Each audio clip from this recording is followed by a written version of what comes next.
current on both YouTube and Facebook. The next 30 minutes are your opportunities to ask us three, Lasty, Si and myself, any questions that you would like. Now, we've got some in already, but we've got someone that's collating all the live questions for us as well, and they'll be coming in as we go along. So we're going to get straight on with it. The first one from CN Cody on Twitter. You can ask us on Twitter or on the YouTube channel, or indeed also on the Facebook live hangout as well. What should I do as a wannabe pro junior? I'm thinking about training, etc.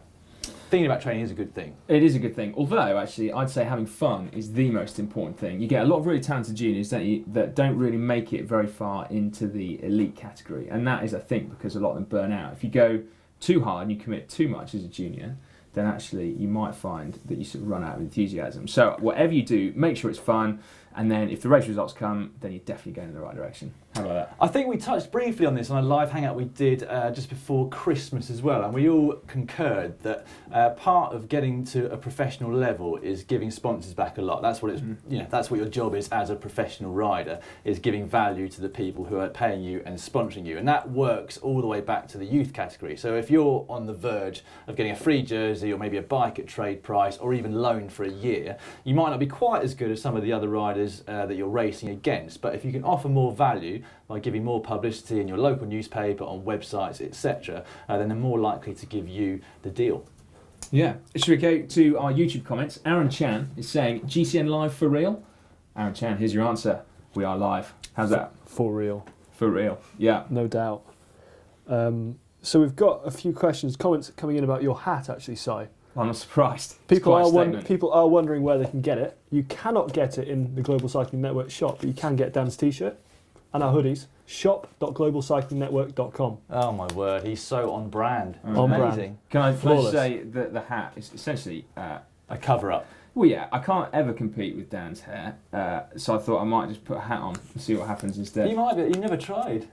Well, no, believe me, I have in private, Dan. I just can't do it, mate. I've been there with a hair dryer and gel and all sorts of stuff. It just, my hair doesn't do what yours does. 1,000 likes and we're going to see just how bad Si's hair is. The hat will come off. Do it. By the way, before we even went on air, we had 12 dislikes. Now, we know who you are.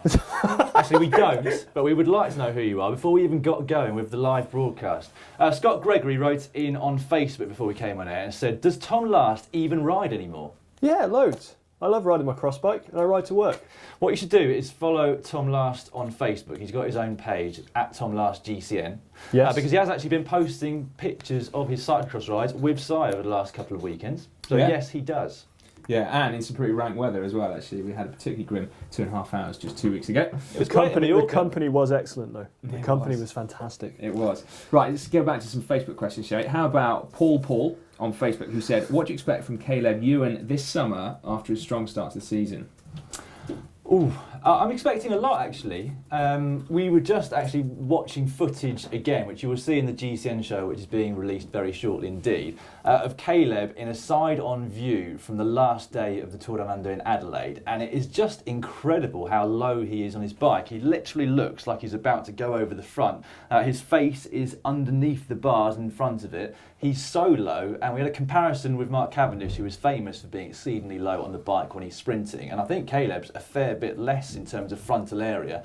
So if he's got anywhere near the same sort of power and the same sort of tactical nous that Mark Cavendish had, I'm expecting big things from him this year. But I have to remember he's still very young. Yeah, well, that's the question, isn't it, that maybe needs answering, is that winning a sprint stage of something like a Tour Down Under, it's what, like 100k shorter potentially than a Tour de France stage? You know, the average speed might be a little bit lower. Has he got the horsepower to mix it in a Tour de France stage? What do you think?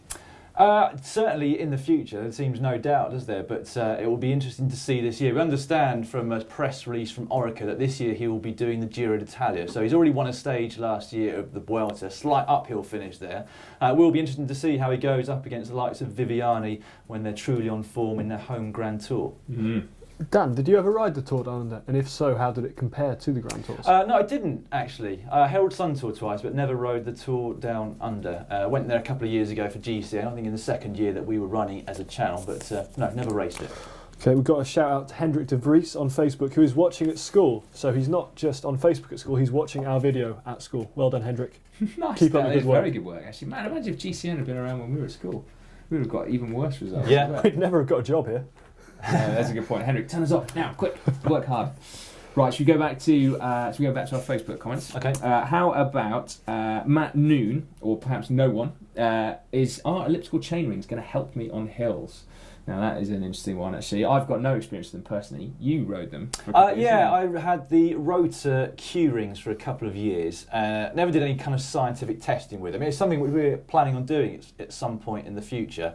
We just got to get more glasses because it's quite intense. Intense science. It is intense science, or it will be at least. It's quite a hard thing to judge because, of course, as you all know in cycling, it's very difficult to keep all other constants exactly the same and only focus on the difference between round rings and Q rings, especially given that you probably need to let your body get used to the different sort of type of chain rings. My story with them was that I used them throughout the start of 2009. I was flying. Some of my best results ever, and I had Who one. Were you riding for? I had one bad stage in Tirreno Adriatico, and I thought, well, that's obviously not me or my form. It must be the Q rings. So I took them off for a couple of months, and then Carlos Sachet was winning mountaintop finishes with them. Heinrich Hausler was winning sprint finishes with them, and a guy called Ignatius Konovalovas was winning time trials with them, all in Grand Tours. So I kind of figured, well, there's nothing they can't do. So I went back to them. And I think if you take the evidence that Chris Froome and Bradley Wiggins have won 3 out of the last 4 Tours de France with them, it doesn't seem like they hold you back in any way, but there's still no true science as far as I know. No, I think intensely personal is probably the answer to that. If you feel like they're making you faster, then they probably are. And if you feel like they're not, then they're probably not, if you see what I mean. A question for you lastly, I think. Dan Pernell on Facebook. You guys have been travelling a lot. Where is the best location to shoot? Tough question. I think it's got to be one of the real heartlands of cycling or the iconic cycling events. So shooting at the Tour de France is absolutely manic, but you're at the Tour. And how cool is that if you're a cycling fan? Same with shooting in Belgium. I love cyclocross, so being at a cross race in Belgium is probably one of my favourite places to be. What about you? Anywhere abroad is basically the answer, isn't it, at the moment? Well, quite a fan of the Y Valley. Didn't know that. Yeah. Although actually, I've just got back from the Basque Country. There's going to be some GCN content coming from there, and that was amazing. It also happened that we got looked after very well. It turned up on the day of a festival in San Sebastian, and so that was quite bizarre. Although no GCN content from that, it has to be said, we didn't operate a camera that night. Yeah, there's loads of places that we've been to that are fantastic shoot. Mallorca, down near Nice, all over the place really. California. But I think we'd all like to kind of explore maybe South America or Asia at some point because, well, I've never been to South America at all. I've got some experience in Asia. There were some beautiful places out there, but it's just a matter of finding the time, unfortunately. Pablo L. Yambot, probably completely hammered your name there, but from the Philippines. I know that you've got the Global Mountain Bike Network, but I wanted to know if you have got mountain bikes. We do, and interestingly, all of us, the 3 of us, got started with mountain bike racing. So and Matt was a professional mountain biker for 3 or 4 months. Matt was a professional mountain biker. Back in '96. Very fast in a straight line. Yeah, so no, we all started on mountain bikes. You swapped onto the road, what, when you were 20? Around about 19 or 20, yeah. Yeah, I swapped onto the road when I was 24 last year. When we 17, 18. Yeah, there we go. Yeah. So we've all got mountain bikes and still ride them all the time. We did want to be able to host the GMBN channel, but as soon as I admitted that I still like to ride with bar ends, they completely barred me from presenting. That was the end of it. Yeah, we are quite old school with our mountain biking, it has to be said. We've got one from Cameron on Facebook. No, it's not Cameron. Dominic Noon on Facebook. When does Simon's new rap album drop? Nice hat, mate. I have you know, actually, I can drop some rhymes. But maybe not. We get 2,000 likes and the rhymes will drop. It's already been dropped. It's just quite a lot of post-production going into making it sound half decent. Yeah. Let's go on to the YouTube comments, which we're seeing in front of us now. I had one. There we go. Alex Lynch. Shout out to all the giant Alpecin riders that were injured by a shoddy driver this week. Get well soon. Very good shout out. That Definitely. actually looks horrific. We do mention it in this week's GCN show, as I said, coming out in a few hours. But yeah, get well soon. To all of you. Yeah, hopefully we get John Degenkolb defending Milan-San Remo still. I'm hoping he won't be out of action for too long. Yeah, we've got someone who has a YouTube handle which is Roman numeral. Tom, why have you got a GMBN mug? Good question, actually. Yeah, I've really let the brand slip there. Because he started out as a mountain biker. Exactly. He still feels those vibes every now and then. I think that's fair to say. Should subscribe to GMBN if you haven't already, though. Hey, yeah, this is going to be an interesting one from Facebook from Jakob Mu. He says, "What products does Dan use for his silky smooth hair?" Now, obviously, we can all learn from this. Dan? I've got some like VO2. I think it is. VO2 Max. Is that what it's called? No, what is it? That's no idea. I don't even remember. It's some kind of moulding clay. And then some hairspray on top. Hairspray? Yeah. Okay. Okay, now this is a genuinely serious one, actually. Andrew Ferguson on Facebook, he said, "I've loved cycling for years, but I'm losing my enthusiasm. How do I get it back?" What do you think, guys? I think whenever that's happened with me, I've just gone back to the riding that I know I've always liked to do. So it might be a 2-hour cross ride. It might just be taking your Garmin or whatever off your bike and just heading out with no particular aim or direction, just riding your bike. Because I think we all got started because we like doing that. I think there's a few different ways you can go about it, isn't it? You can do exactly what Lasty said, which is find the reason why you got into cycling in the first place. Or you can try to do something completely different than you've ever done before. New roads. We've got a few suggestions, I think, that we've had in the last couple of months on one of our videos of how to change things up. Or you could just take a break from it. We all used to have 3 weeks off at the end of each of our seasons at least. And by the end of that, we were all itching to get back on the bike. So sometimes just having a small amount of time away from it can really spur you on to get back on because you missed it. Yeah, probably worth thinking about why you're losing your enthusiasm, and then you know what you can change. So yeah, whether it's a case of relaxing a bit more or having a focus or, doing different things, go mountain biking, go cross riding. Yeah, I think only you've got the true answer, but those are some tips anyway. Alison Stringer on Facebook. My boyfriend gave me a turbo trainer for Christmas. Does he hate me? Well, that's a good question. Depends if you like cycling, I guess. If you like cycling, then it's a blooming good present. He obviously does want to put you in the pain cave, and if you've seen any of our videos and Lasty's face throughout, you will know it's going to hurt. Yeah. So possibly the answer is yes. Yeah. Maybe. If you're struggling with your turbo trainer, do make sure you check out our GCN turbo training videos. I'm the only one that hasn't been really on brand with like a link to something so far. You've set us up a lot though, Dan. You've got a few assists. Yeah. Right, how about another Facebook question? I'm setting up a bike club. Does GCN sponsor teams? Well, we get asked this a lot actually, don't we? We do. Unfortunately, no, we can't sponsor teams. We simply haven't really got the resources to do that. But we're always interested in your clubs and in your teams and stuff. So get in touch with us on Facebook. I think that's fair to say. And we will, we'll reach out to you. Maybe you get a shout out on the GCN show. We did Club of the Week for a while, didn't we? So yeah, we might bring that back at some point. Yeah, definitely. Right then, where should we head? YouTube comments? Should we have a little squiz? Right. What's going on? Are the 28mm tyres for the Canyon Air Road CFS LX not too wide? No, they're not. They fit, don't they? Yeah, we've both been rocking them out on our air roads, and they're really good actually. And you've had them on your Ridley as well. Yeah, just got back from Mallorca with Matt, and actually have my Canyon Air Road and my Ridley disc, and both of them seem to fit the 28mm tyres fine. And they're just such a comfy ride because you can ride them at 80-90 psi without worrying about pinch flats at all. Mallorca has notoriously greasy roads when it's slightly wet, so I had utmost confidence in my tyres, which is always a good thing. That is always a good thing. I've just seen another YouTube question that I actually want to put to you, Dan, given your track record. Predict the winners of the 5 monuments for 2016, please. Favourite for Milan Sanremo, Peter Sagan. Outsider, Nicolo Bonifacio. Ooh. Tour of Flanders, Geraint Thomas. I think that freshness, because he's not doing the rest of the races, might help him out. And Paris-Roubaix, I would say Ian Stannard, but it's another Sky rider, so I will go with Christophe, because he's won Sanremo and Flanders, but yet to win Paris-Roubaix. Yeah, fair enough. I wonder whether Steve R's going to do it in Roubaix this time. Oh, that'd be good. I'd love to see Steve R win a monument. So class. Yeah. Would be good. I've got a question for you, actually. As you're going over to Zolder for the World Cyclocross Championships this weekend, who's going to win that, male and female? Male, quite easy one to predict, I guess. Yeah. Yeah, I think male, I think unfortunately in a way, the real race is going to be for 2nd, 3rd and 4th, and that'll probably be between the 6 or 7 Belgians on the start line. Well, not necessarily, because it's like Zolder often gives us like quite close racing, doesn't it? And there's a few guys that do really well. They're like Lars van der Haar is much closer at Zolder than he has been at some other races recently. So I'm not sure it's a sure thing, but Mathieu van der Poel does look like he is the clear favourite, doesn't he, to take the win? I lost 4 front teeth in Zold in 2002, so if you could keep your eyes out for them, that would be much Yeah, appreciated. mate, we'll see what we can bring back for you. Nicola Yane, hello from Spain, Canary Islands, Bikes Paradise. Thank you very much for that. This is just kind of to prove that we are indeed live. One for you, Si. What is GCN's view on Chinese carbon bikes?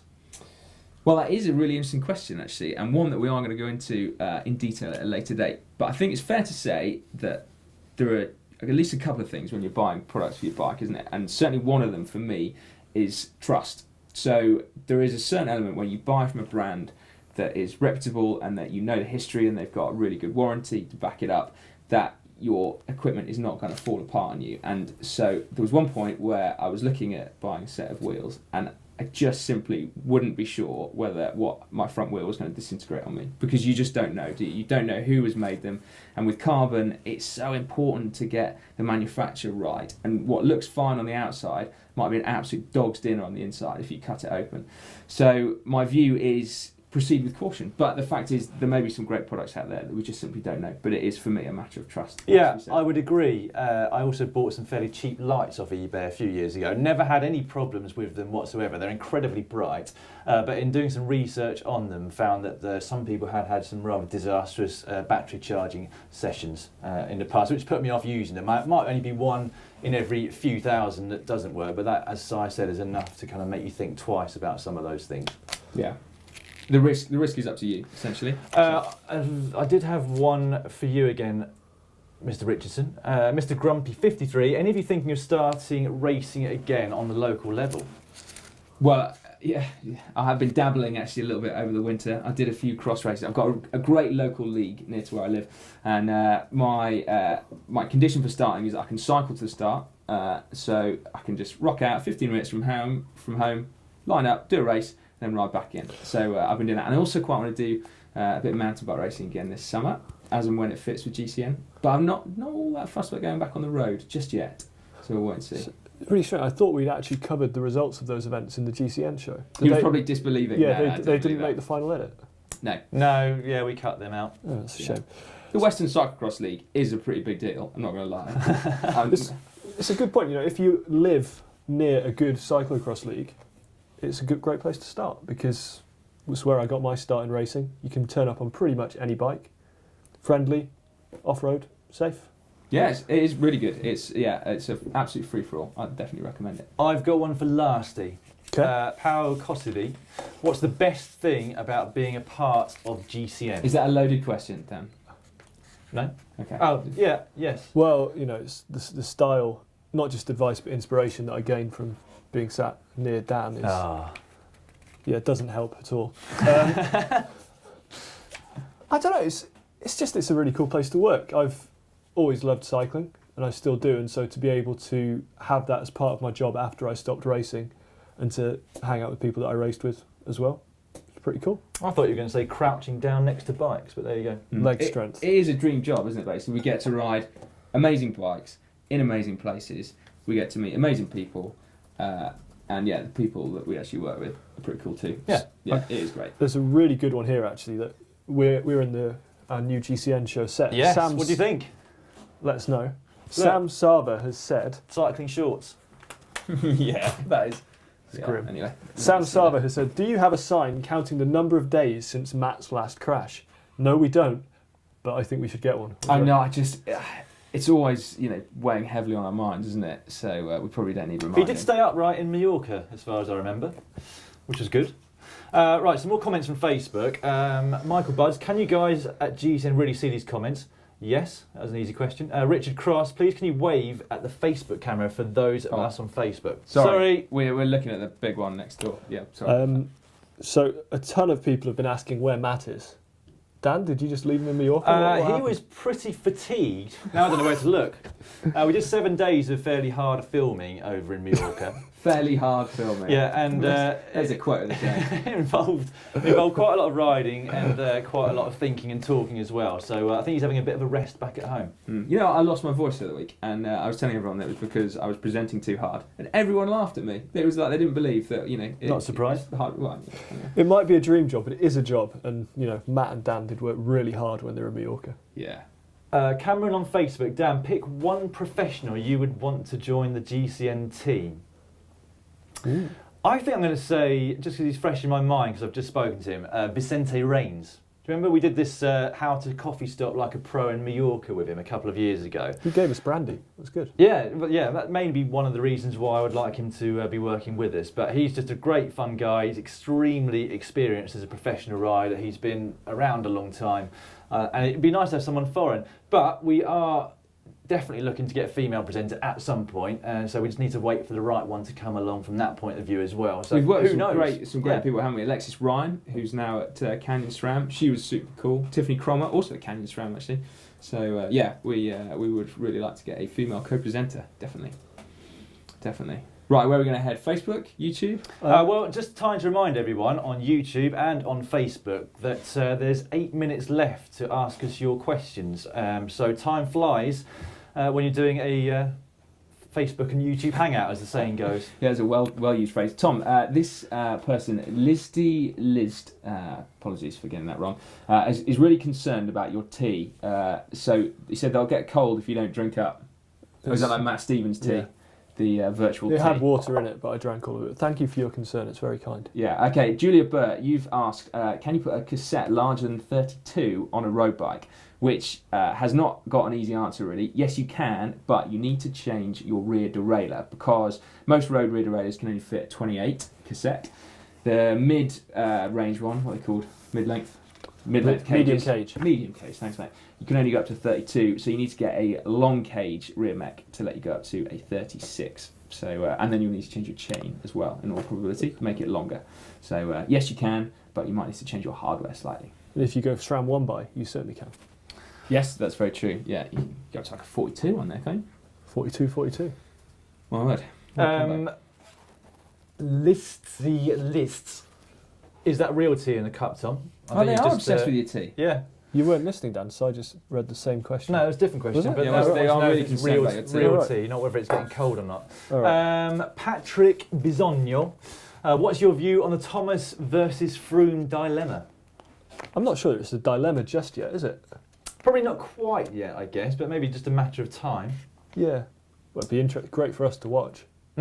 Yeah, Thomas has got to do it soon, I guess, though, isn't he? Because his development, he's had amazing results, but what is he now, like 29? Yeah, I guess though, if you look at the time of his life when Brad Wiggins finally made it to a Grand Tour contender, that was also reasonably late. I think he was 29 as well when he came fourth overall at the Tour de France. So I think given that Thomas is supposedly concentrating fully on the Tour de France this year, and given how he rode last year, after doing all the classics, all the early season races, and riding out of his skin for Chris Froome over the first 2 weeks, who knows where he can end up. And I guess, if he does end up on the podium, perhaps with Chris Froome, just as Froome did with Bradley Wiggins back in 2012, then that would be the point at which you'd start to ask, how's this going to work moving forward? Do you think the Tour de France for Thomas is going to be one that has a lot of kind of Paris-Roubaix, Northern France style elements in it? Because he's a potential winner when he turns up. That's the thing with him, isn't it? He's so versatile in all sorts of terrain, whether it's cobbles, time trials, long climbs, short climbs. He seems to be able to do it all, and that's been a gift for him, but also something which has almost held him back in many ways because he's never known quite where to kind of target his goals and what to specialise in. I'm looking forward to a Quintana dilemma as well in the next few years. Yeah, that would be interesting. Right, a question from Stephen Corney who said, can we do a video on who can do the longest wheelie? Unfortunately, Stephen, we don't really want to because there is only going to be one winner. Can you wheelie, Si? I can do a passable attempt. I could do 5 pedal strokes. It's my record. It's pathetic. Everyone, as soon as they find out you're a cyclist, can you wheelie? No, I can't. I've never been able to wheelie. Yeah, well, the answer is yes, we can wheelie, but Dan can actually do it properly. So yeah, no, there's not going to be any video. Matt would crash though, so it would be a good video. Well, Tom, I think you're the only one who's looped out of a wheelie since working at GCN. It was good. I had my laptop in my bag for cushioning. I did it in Mallorca off camera, thankfully. Not this time, but the previous time we were there. Ah, right. Oh, damn. Fair enough. Okay, here's one we should probably say for Matt actually. But advice for someone too old to take racing seriously, but wants to take his riding to the next level. I think we can probably ask that one, can't we? Even in Matt's absence. Yeah. Dan, you're the oldest. You go first. Right. Well, a similar thing really applies across the ages. We answered one earlier about somebody young looking to turn professional, but it is about enjoying things.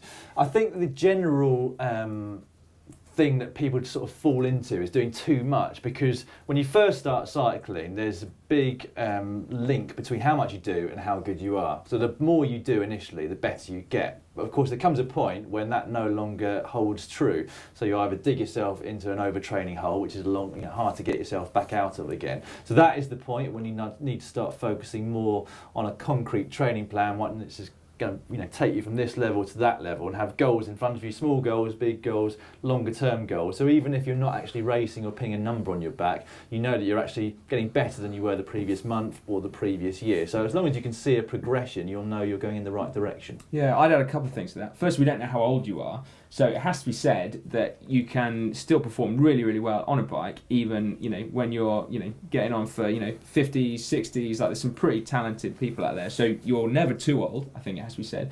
But then also, I did hear some research about doing strength conditioning work as you're older. So this is particularly for when you're like over 50, over 60. But apparently, it's really, really important to do strength conditioning work. And that is something about producing like your body's natural growth hormone, which drops off after a certain age. I think it's about like 34, 35, isn't it? Yeah, I would agree. I mean, I haven't done a whole lot of research into it, but in what I have seen and read on the internet, I reckon that doing a bit of cycling, maybe 6 to 8 hours a week when you're getting older, for the cardiovascular side, a lot of stretching, maybe yoga or something, and a bit of weights, that's probably the perfect recipe for keeping healthy well into your old age. Definitely. Definitely. Right, we've got 2 minutes left, in fact. So let's say we're going to have 3 more questions, and we might run over ever so slightly. So from Liam Zonreuter on YouTube and many others who are asking, hey guys, when are you doing a fan ride? We want to meet you. That's a really good idea. I think we should. Yeah, we have thought about it in the past. We just need to make sure we're insured, effectively. So as soon as that is all organised, then definitely it's something we will be doing in the future. Yeah, let us know where you want to come You might to as well. just all need to sign some kind of waiver form. Sandro Particularly if you're riding next to Matt. Yeah. Don't ride next Without to Matt, we would have done one already, but yeah. Sandro Folgari, no, we don't. Yeah, crikey, that's a bit weird. Right, 2 more questions. What have you got? All right then, let's have Happy Australia Day. Happy Australia Day, Wasn't it Australia. yesterday? Was it today? Yeah, they're ahead, yeah, so it was yesterday. Yeah, Happy Australia Day. Oh, how cool is that? How about Richie Watkins? Can Cavendish compete with the new generation of sprinters? We touched on Ewan earlier on. Who do you fancy, Cav versus Ewan in a head-to-head sprint? I don't know where to start, is the answer to that. It's going to be really interesting to see this year. Mark Cavendish, of course, won a stage of the Tour de France last year, but he hasn't been dominant for a couple of years as he was earlier on in his career. If Kittel gets back onto top form as well, that's going to be very interesting to see.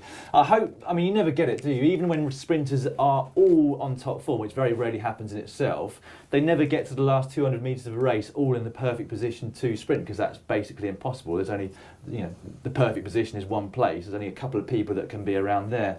But the dynamics of that is going to be very interesting. Of course, it's not just power to weight and power to frontal area. It's also getting yourself into the position in the first place. And Cav's always been the master of that. Yeah, we were wondering actually earlier on today, and the GCN show as well that's coming out later, about whether or not this new generation of sprinters is a direct result of Cavendish, because these are obviously young guys that have grown up looking at Cav. He's the master of that generation, and so they've all emulated him, and their style is very similar. And so maybe actually if Cav does start getting beaten by these guys, it is because they have simply looked at what he's done and practiced it. I think grown up. Big year for Cav. He's got lofty ambitions, hasn't he? He has, yeah. I want to see Greipel against Ewan, just because I think the sight of the two of them sprinting next to each other would be Greipel on one hilarious. side, Kittel on the other side, and Ewan in the middle. That would be a sight Man, I to would get behold. nervous if I was you and riding between those two. Well, he wouldn't be able to see anything anyway. He's right over the front of the bars. That's a good point. Is you and the new Abdul Jafarov? Hopefully not. Hopefully not. Hopefully not. Right, well, it's past, but we're going to do 2 more questions. So Let's go for 2 more really good ones. Not that all the questions haven't been really good. I don't know. We haven't got all day. Thanks for that, Tom. Right, so we're back to YouTube now. Come on, mate. What are you going to hit us with? Which rider will take the most wins in 2016? And that's from Remy Fjeldal. Crikey. Do you think it's still going to be Omega Pharma Quickstep as a team, or Ethics Quickstep? Yeah, they seem to be a team who can get almost the majority of their riders to take wins on their own. So in terms of team, you might well be right. Sky have got massive ambitions moving forward to 2020, haven't they, to be the best sporting team in the world, I think is their aim, let alone cycling. Yeah. And in terms of an individual, well, Ewan has got about 8 wins already, hasn't he? I know they're not all UCI wins, but he won 3 out of the 4 Bay Crits plus the overall in that series. That's for the Criterium Championships of Australia, plus the opening road stage and the final road stage of the Tour. That's 7. I think What that about might Gerrans? Simon Gerrans, like in terms of quality of wins, hit rate, potentially yeah. quantity. Yeah, that guy is, and you know he's got to make amends for last season where he had terrible luck, didn't he? Yeah. So it's potentially Very Simon hard Gerrans. to say. I think you need to hit the ground running if you want the most wins of the year, and it'll be interesting to see how Peter Sagan does in that World Champs jersey as well. He's of course the guy that has the potential to win the most or the biggest variety of races throughout the season. He might win the most amount of races with hairy legs. That's there's Yeah. a possibility that no one will take more Controversial. races than him with hairy legs. So Saw a really good comment that said Tom Last is the best rider. So yeah, thank you. I think you're making that up. Okay, let's find a belter of a final question for you. I don't know if we're going to be able to think of this off the cuff. What is your most creative road bike modification? I think you should tune into the GCN show every Tuesday because we get some things that are just beyond Yeah. creative, mind-boggling, in fact. Okay, well, let's have a final question from Jeremy Maynard. Is the hour record done for the next few years? I hope not. I've enjoyed watching it, and hopefully the fact that Wiggins has done such a good ride won't put people off. But as we've seen on the women's side of things, still very, very competitive. Yeah, very true. Women's record just been broken. I've heard there are people actively looking at the men's record again. Oh, nose to the ground. Yeah. No, I don't know where I heard that from actually, but no, apparently people don't think it's out of reach. So yeah. In some ways, it was a good thing that he didn't have incredibly favourable conditions on the day that he set the new world hour record. Had they been extremely low pressure conditions, it definitely would have been something that I think everyone would have balked at for a good few years yet. But as it is, I think the likes of Rowan Dennis, if he improves any more, which he's likely to do given his age over the next few years, somebody will definitely go for it again. Maybe even Alex Dowsett as well. Tony Martin. Yeah, and Tom Dumoulin, if gets the Olympics out of the way. What about Cancellara? Do you think like one final hurrah, I don't one know. He last seems to roll have of the gone dice? slightly off the boil from an individual time trial kind of effort point of view, doesn't he? I think he maybe is going to get one last road season out, but I don't think he's maybe got it in him to train specifically for that hour record. Yeah, I think the big thing is that the track pedigree really helps, doesn't it, in terms of measuring your effort around each lap. There was a really interesting interview with Brad about how you have to change your power ever so slightly on the banking versus the straight, and that's something which I guess, not having any track experience myself, takes years and years to really learn the craft of. It's probably just programmed in guys like Brad and Thomas, isn't it? Just there. Don't even think about it. I hope we can pick it up because we are going to be back on the boards this year for a few GCN videos. So yeah, watch that space. So when Si said nose to the ground, he was talking about his own recent training efforts. Yeah, I was trying to sprint like Caleb Ewan and it just went all wrong. No, so we will definitely be on the boards this year. We'll need to do some training for that. Well, exactly, we need to get that feeling of the bankings and. Are we gonna? Yeah, is that it, Dan? I think that's it. I think we should wrap up like news people. But So thank you to our YouTube viewers and thank you to our Facebook viewers. Sorry if we've ignored you over there slightly. We will be back, no doubt, in the next few weeks with another live hangout with various presenters. So keep your eye out on Facebook and our other social media channels such as Twitter at GCN Tweet, and we will be letting you know exactly when it is and what sort of questions we like. Favourable questions, I think, is going to be the answer. Indeed. Yeah. And if you haven't had enough of us, then stay tuned because the GCN show will be up very shortly after this finishes. it's next on the jobs list, and we have plugged it a couple of times the last few weeks. But we've got a new store. We really like our new kit. Oh, where do they go for that, Tom? It's shop. shop.globalcyclingnetwork.com. Is that Thank right? you, Dan. It's shop.globalcyclingnetwork.com. We shall leave it there. Thank you very much. Cheers. See you later, Bye. guys.